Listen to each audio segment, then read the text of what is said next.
Évadez-vous dans un cadre verdoyant et paisible d'une propriété abritant 4 hébergements indépendants de 75 mètres carrés, dotés chacun d'une piscine privée. Les Nuits de Lens. Les Nuits de Lens, votre oasis privée à Sainte-Anne, en Guadeloupe, pour une expérience de détente totale. Plage à 10 minutes, parking privé et Wi-Fi gratuit, ainsi qu'un espace commun, barbecue avec table. Les Nuits de Lens. Téléphone 06 90 32 72 37. 06 90 32 72 37.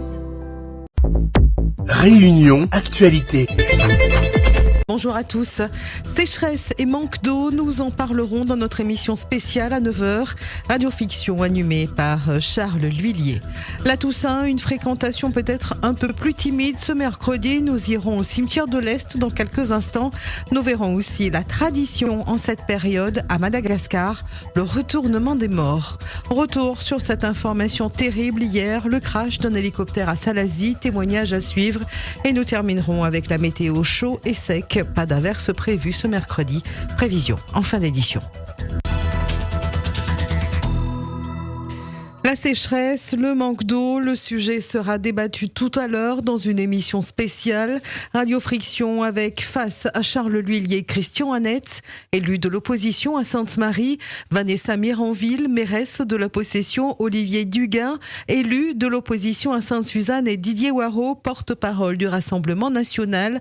Le manque d'eau à La Réunion, comment en est-on arrivé là? Sommes-nous les Mahorais de demain? La Réunion fait face à une pénurie d'eau. Un exemple, l'assèchement de la rivière du Mât. Cet auditeur se pose la question. Est-ce que vous faites une pensée à devant la rivière du Mât? La rivière du Mât, elle est sec. On a fait le basculement d'eau d'est à l'ouest et aujourd'hui, nous n'avons plus d'eau sur l'est. Et par contre, dans l'ouest, on est arrose parce que si on passe devant la rivière du Mât, avant la rivière du Mât, elle était pleine. Vous l'avez, admettons, c'était à pied, vous l'avez 1 mètre d'eau. Aujourd'hui, on n'a même pas 20 cm d'eau. Mais maintenant, la pluie de l'eau d'arrivée du Mât. Et maintenant, quand on regarde l'autre côté là-bas, les arroseurs, c'est-à-dire les arroseurs dans les champs de canne, ils tournent plein pot. Et maintenant, c'est-à-dire nous on est dans l'Est, nous avons des restrictions. Et voilà, donc, non, à La Réunion, on a un sérieux problème.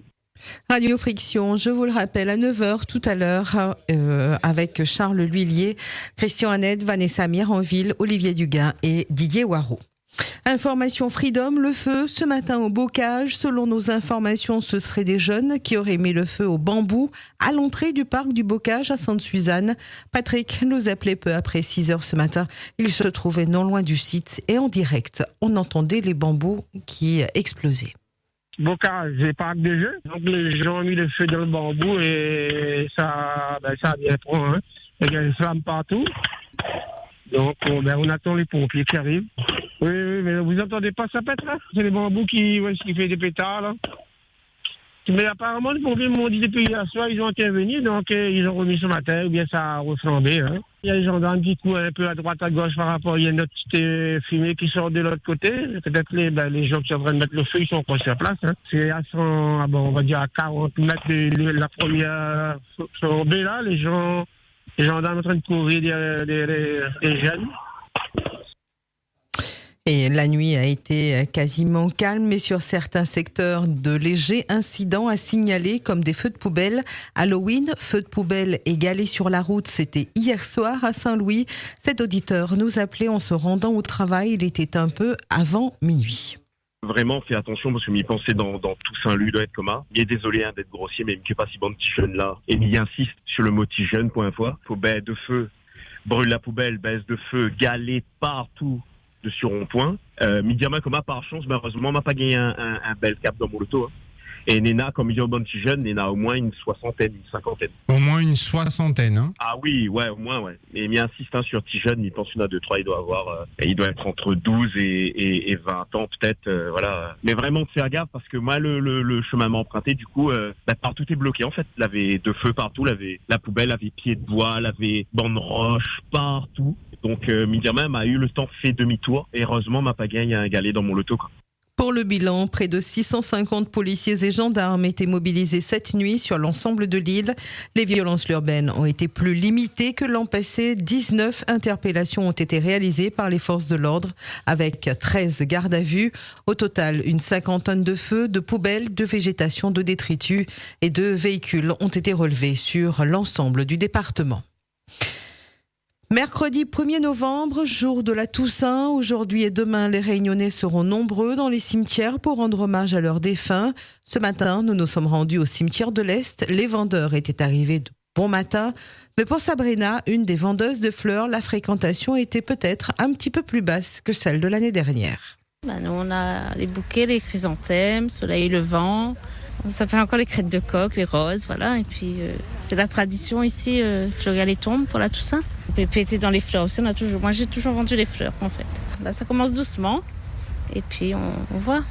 Au fur et à mesure, les gens vont arriver, je pense. Pour la Toussaint, en fait, il n'y a pas vraiment de symbolique. Les gens, en général, ils mettent des bouquets colorés. Des fois, plus du blanc pour les enfants. Moi, je me souviens quand j'étais petite, il y avait peut-être plus de fleurs, on va dire les fleurs traditionnelles là. Maintenant c'est un petit peu plus sophistiqué les bouquets. Après en termes de fréquentation, je sais pas vraiment, ça dépend des années.